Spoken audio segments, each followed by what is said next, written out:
दोस्तों, क्या आपको कभी ऐसा महसूस हुआ है कि आप सही होते हुए भी टूट रहे हैं? अगर आपके सामने दो रास्ते हैं और दोनों ही आपको गलत लगते हैं, तो समझ लीजिए आप अर्जुन की उसी अवस्था में हैं जहां से भगवत गीता की शुरुआत हुई थी।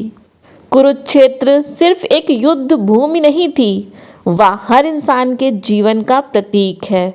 जहां अपने सामने खड़े हों, जहां निर्णय लेना पाप लगे और चुप रहना अधर्म। नमस्कार दोस्तों, मेरा नाम प्रीति है और आज मैं आपको कोई कथा नहीं सुनाने वाली हूँ। आज मैं आपको आपकी ही कहानी सुनाने वाली हूँ। जिस क्षण अर्जुन ने पूछा क्या यही धर्म है, उसी क्षण दुनिया की सबसे गहरी किताब लिखी गई, जिसका नाम श्रीमद् भगवत गीता है। लेकिन क्या आप जानते हैं, गीता सिर्फ ज्ञान से नहीं अपितु हर इंसान के जीवन से जुड़ी है। आज का अर्जुन कोई धनुर्धर नहीं, वह एक बेटा है जो परिवार और सच के बीच फंसा है। वह एक युवा है जो नौकरी, दबाव और जिम्मेदारियों से डर रहा है। साथ ही वो एक इंसान है जो कह रहा है मुझसे अब नहीं हो रहा। दोस्तों, इस वीडियो को पूरा देखिएगा, क्योंकि इस वीडियो में आप ये जानेंगे कि अर्जुन आखिर क्यों टूट गए, उनका प्रश्न गलत था या सही, और कृष्ण ने ऐसा क्या कहा जो आज भी इंसान को जीना सिखाता है। दोस्तों, वीडियो के अंत में आप समझ जाएंगे धर्म क्या है, कर्म क्या है, और जब अपने ही आपको तोड़ दें तब क्या करना चाहिए। चलिए हमारे साथ आपको ले चलते हैं उस क्षण में जब अर्जुन रो रहे थे और उनके सारथी स्वयं भगवान बने थे। दोस्तों, इस कथा को पूरा सुनिएगा और अगर ये कथा आपके जीवन से कहीं भी जुड़ती है तो लाइक ज़रूर कीजिएगा, और ऐसी ही और वीडियोस के लिए हमारे चैनल को सब्सक्राइब भी आप कर लीजिए, क्योंकि आगे जो होने वाला है वो सिर्फ एक कथा नहीं बल्कि आपके जीवन के कई प्रश्नों का उत्तर भी होगा। मुझे पूरा यकीन है वीडियो को लाइक सब्सक्राइब आप कर देंगे। तो चलिए बिना देर किए अपने वीडियो की शुरुआत करते हैं। दोस्तों, उत्तर भारत की पवित्र भूमि पर एक विशाल मैदान फैला हुआ है जिसे हम कुरुक्षेत्र कहते हैं। ये कोई साधारण मैदान नहीं था, यह वो धरती थी जहां धर्म और अधर्म आमने सामने खड़े थे, जहां सत्य और छल की अंतिम परीक्षा होने वाली थी, और सबसे बड़ा युद्ध भी। चारों ओर युद्ध की तैयारी चल रही थी, शंखनाद गूंज रहे थे, घोड़ों की हिनहिनाहट, रथों की चरमराहट, तलवारों और धनुष की चमक। इन सबको देखकर ऐसा लग रहा था जैसे पूरी पृथ्वी थरथरा रही हो। कुरुक्षेत्र की भूमि पर आज केवल दो सेनाएं नहीं खड़ी थीं, अपितु दो विचारधाराएं खड़ी थीं आमने सामने। एक ओर था धर्म, संयम, त्याग और न्याय, दूसरी ओर था अधर्म, अहंकार, लालच और अन्याय। युद्ध बाहर दिख रहा था, लेकिन असली युद्ध मानव मूल्यों का था। कौरवों की सेना विशाल थी, हाथी, घोड़े, रथ, पैदल सैनिक मानो समुद्र की तरह सब फैल गए हों। दुर्योधन गर्व से खड़ा था, उसकी आंखों में आग थी, हृदय में घमंड और बुद्धि पर सत्ता का नशा भी। उसके पास पितामह भीष्म थे जो स्वयं धर्म को जानते थे लेकिन वचन से बंधे थे। गुरु द्रोणाचार्य जिनकी विद्या अमूल्य थी लेकिन पुत्र मोह ने उन्हें बांध रखा था। कर्ण जो महान दानवीर थे लेकिन अपमान और ईर्ष्या से ग्रस्त थे। कौरवों के पास सब कुछ था, शक्ति, शस्त्र, योद्धा, रणनीति, लेकिन जो नहीं था वो था धर्म। दुर्योधन को ये अच्छे से पता था कि वो गलत है, परंतु फिर भी वह सही बनना चाहता था। उसने कहा, मैं जानता हूँ धर्म क्या है, पर मैं उसे अपनाने की इच्छा नहीं रखता। यही दुर्योधन की त्रासदी की वजह थी। दुर्योधन सत्ता के लिए अपनों को भी कुचल सकता था। उसके लिए राज्य भाई से बड़ा था, सिंहासन न्याय से ऊपर था, जीत सत्य से अधिक महत्वपूर्ण थी। वहीं दूसरी ओर बात करते हैं पांडवों की, तो पांडवों की सेना अपेक्षाकृत छोटी थी, पर उनके चेहरे पर भय नहीं था। उनके पास युधिष्ठिर, धर्मराज जो हर निर्णय सत्य के आधार पर लेते थे, भीम जो अन्याय के विरुद्ध अग्नि के समान थे, अर्जुन जो कि कर्तव्य का प्रतीक थे। नकुल और सहदेव विवेक और विनम्रता के प्रतीक थे। परंतु इन सबसे महत्वपूर्ण बात यह है कि उनके साथ स्वयं भगवान श्री कृष्ण थे। दोस्तों, भगवत गीता में श्री कृष्ण ने कहा है, जहाँ धर्म है वहीं विजय है। श्री कृष्ण ने शस्त्र नहीं उठाया, उन्होंने युद्ध ना करने की प्रतिज्ञा ली थी, लेकिन उन्होंने जो दिया नीति, विवेक और धर्म का मार्ग। श्री कृष्ण का एक वाक्य हजारों शस्त्रों से भारी था, क्योंकि जहाँ पर श्री कृष्ण हो वहाँ पर हार की तो संभावना ही नहीं हो सकती। दोस्तों, ये युद्ध केवल तीर और तलवारों का नहीं था, सेनाओं और संख्या का भी नहीं था। यह युद्ध था सत्य बनाम छल, कर्तव्य बनाम मोह, धर्म बनाम अहंकार। कौरव जीतना चाहते थे, पांडव सब कुछ सही करना चाहते थे, और यही अंतर युद्ध का परिणाम तय करता है। युद्ध की तैयारी हो चुकी थी, दोनों सेनाएं आमने सामने खड़ी थी। धरती कांप रही थी, आकाश में धूल छा गई। ऐसा लग रहा था जैसे प्रकृति भी इस युद्ध की साक्षी बनने आई हो। युद्ध के लिए तैयार सेनाएं खड़ी थी, शस्त्र चमक रहे थे, लेकिन भीतर अर्जुन टूट रहा था। निर्णय लड़खड़ा रहा था, विवेक मौन था। युद्ध शुरू होने से पहले ही एक योद्धा हारने लगा था, और यहीं से शुरुआत होती है भगवत गीता के ज्ञान की। दोस्तों, बाहरी युद्ध तभी खतरनाक होता है जब भीतर का युद्ध कोई हार जाए। अधर्म अक्सर शक्तिशाली होता है और धर्म अक्सर अकेला, लेकिन इतिहास गवाह है, अकेला धर्म भी भीड़ भरे अधर्म को हरा देता है। जब अधर्म शोर मचाता है और धर्म शांत खड़ा होता है, तब निर्णय मनुष्य को लेना ही पड़ता है, और यही निर्णय अर्जुन नहीं ले पा रहे थे। कुरुक्षेत्र की धरती पर चारों ओर शोर था, शंखनाद, रथों की गर्जना, हजारों योद्धाओं की सांसों की गर्मी। लेकिन उसी शोर के बीच एक व्यक्ति ऐसा था जो पूर्णतः शांत था। वह ना तो धनुष उठाए खड़ा था, ना तलवार चमका रहा था। उसके हाथों में शस्त्र नहीं थे, लेकिन उसके हाथों में समय की डोर थी, और वो थे भगवान श्री कृष्ण। दोस्तों, श्री कृष्ण का रथ किसी साधारण योद्धा का रथ नहीं था। वो युद्ध के केंद्र में होते हुए भी युद्ध से ऊपर था। उनके चेहरे पर भय नहीं था, क्योंकि वो जानते थे यह युद्ध केवल शरीरों का नहीं, यह युद्ध आत्माओं की दिशा तय करेगा। श्री कृष्ण ने पहले ही तय कर लिया था कि वे शस्त्र नहीं उठाएंगे। क्यों? क्योंकि वो ये दिखाना चाहते थे कि सच्ची शक्ति बाहुबल में नहीं, बुद्धि और विवेक में होती है। इसी बात पर बोलिए हमारे साथ, जय श्री कृष्ण। जब युद्ध से पहले दोनों पक्षों ने सहायता मांगी श्री कृष्ण से, तो उन्होंने कहा, मेरी सेना एक ओर होगी और मैं अकेला दूसरी ओर। दुर्योधन ने बिना सोचे सेना को चुन लिया, और अर्जुन ने श्री कृष्ण को। उस क्षण इतिहास लिख दिया गया था, क्योंकि सेना हार सकती है लेकिन श्री कृष्ण नहीं। इस युद्ध में श्री कृष्ण अर्जुन के सारथी बने। क्यों?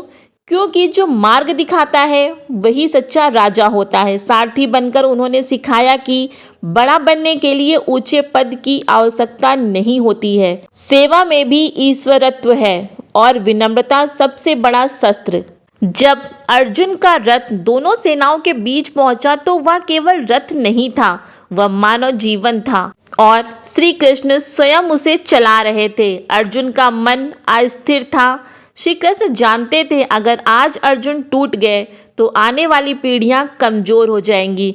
इसीलिए उन्होंने युद्ध से पहले ही ज्ञान का शंखनाद किया। दोस्तों, श्री कृष्ण ना तो अति करुणा के पक्षधर थे, ना ही क्रूरता के। वे संतुलन थे। उन्होंने अर्जुन को रोका नहीं जब वह रो रहा था, उन्होंने उसे डांटा नहीं जब वो डर रहा था। वे जानते थे हर टूटना ज्ञान की तैयारी है। दुनिया युद्ध को देखती है जीत और हार के रूप में, मारे गए और बचे गए लोगों के रूप में, लेकिन श्री कृष्ण ने युद्ध को देखा कर्तव्य और पलायन के रूप में, धर्म और मोह के रूप में। उन्होंने यह नहीं कहा मारो, उन्होंने कहा समझो। श्री कृष्ण ने शुरुआत में कुछ नहीं कहा, क्योंकि जब तक शिष्य पूरी तरह खाली ना हो जाए तब तक ज्ञान उसमें प्रवेश नहीं करता। अर्जुन को पहले अपने भ्रम को बोलने दिया गया। वह मौन श्री कृष्ण का पहला उपदेश था। आज भी कृष्ण युद्ध नहीं करते, आज भी वे शस्त्र नहीं उठाते। वे आते हैं किसी गुरु के रूप में, किसी अनुभव के रूप में, किसी कठोर के रूप में और पूछते हैं, क्या तुम भागोगे या समझोगे? श्री कृष्ण कहते हैं, मैं युद्ध नहीं करता, मैं तुम्हें युद्ध के योग्य बनाता हूँ। मैं तुम्हें जीत नहीं देता, मैं तुम्हें सही राह चुनने की शक्ति देता हूँ। अब समय आ गया है कि मौन टूटे, अब समय आ गया है कि श्री कृष्ण बोलें, और जब श्री कृष्ण बोलते हैं तब भगवत गीता जन्म लेती है। अर्जुन कुरुक्षेत्र की भूमि में शांत खड़ा था। वह वही अर्जुन था जिसने देवताओं से दिव्य अस्त्र पाए थे, जिसने महादेव को प्रसन्न किया था, जिसने असंभव लक्ष्य को भी केवल एकाग्रता से भेद लिया था। दुनिया उसे महान धनुर्धर कहती थी, लेकिन आज अर्जुन अपने ही हाथों से हार रहा था। अर्जुन का शरीर युद्ध के लिए तैयार था, पर मन नहीं। उसका मन बिखरा हुआ था। गांडीव धनुष उसके हाथ में था, लेकिन उंगलियां शिथिल थीं। वह धनुष जो कभी उसका आत्मविश्वास था, आज उसके भय का भार बन गया था। अर्जुन ने जब दोनों सेनाओं की ओर देखा तो उसे कोई शत्रु नजर नहीं आया। उसे दिखे वे हाथ जिन्होंने उसे उठाकर चलना सिखाया था, वे आंखें जिन्होंने उसे विद्या दी, वे चेहरे जिनसे उसका बचपन जुड़ा था। हर तीर जो वह चलाता किसी अपने को घायल करता, और यही विचार उसे अंदर से तोड़ रहा था। अर्जुन का हृदय अर्जुन से कह रहा था, मारना पाप है, लेकिन कर्तव्य कहता था, अन्याय को रोकना धर्म है। दोस्तों, ऐसा ही द्वंद्व हर मनुष्य के जीवन में कभी ना कभी आता है, जब भावना कर्तव्य से टकराती है और प्रेम न्याय से। अर्जुन वही द्वंद्व जी रहा था, और ये अर्जुन की सिर्फ मानसिक स्थिति नहीं थी, उसका शरीर भी साथ छोड़ रहा था। उसका मुंह सूख गया था, आंखों के सामने अंधेरा छाने लगा, पसीना बहने लगा, शरीर कांपने लगा। यह भय नहीं था, यह अज्ञान से जन्मा भ्रम था। अर्जुन ने श्री कृष्ण से कहा, माधव, इस युद्ध से केवल विनाश होगा, कुल नष्ट होगा, परंपराएं टूटेंगी, समाज भटक जाएगा। उसकी बातें सुनने में धर्म पूर्ण लग रही थी, लेकिन वे भावनाओं से जन्मी थी, ज्ञान से नहीं। इतना कहकर अर्जुन ने गांडीव नीचे रख दिया। यह केवल धनुष गिराना नहीं था, यह आत्मविश्वास का गिरना था, कर्तव्य से पलायन था, और सबसे बड़ा स्वयं से हारना था। इतिहास में यह क्षण सबसे महत्वपूर्ण था। अर्जुन श्री कृष्ण से बोले, हे माधव, मैं युद्ध नहीं कर सकता, मैं भिक्षा मांग कर जी लूंगा, पर अपनों को नहीं मारूंगा। यह वही अर्जुन था जो कभी पीछे नहीं हटता था। आज वो जीवन से भागना चाहता था, युद्ध भूमि से भागना चाहता था। आज अर्जुन अपनी जिम्मेदारियों से डर रहा था। वह इंसान है जो सत्य जानते हुए भी चुप है। वह व्यक्ति है जो संघर्ष से भागना चाहता है। हर इंसान के भीतर एक अर्जुन छुपा है। श्री कृष्ण अर्जुन की बात को चुपचाप सुन रहे थे। वे जानते थे अर्जुन को अभी ज्ञान नहीं, साहस चाहिए। उन्होंने अर्जुन को तुरंत रोका नहीं, उन्होंने उसे टूटने दिया, क्योंकि टूटना ही परिवर्तन का द्वार है। अर्जुन का विषाद कमजोर नहीं था, वह आत्मचिंतन था, जीवन की सच्चाई से टकराव था और ज्ञान की शुरुआत थी। गीता का पहला अध्याय इसीलिए विषाद से शुरू होता है। ताकतवर होना आसान है, लेकिन सही समय पर सही निर्णय लेना सबसे कठिन। अर्जुन हार नहीं रहा था, वह सीखने के लिए झुक रहा था। अर्जुन बोल रहा था, परंतु श्री कृष्ण से नहीं, वह खुद से बात कर रहा था।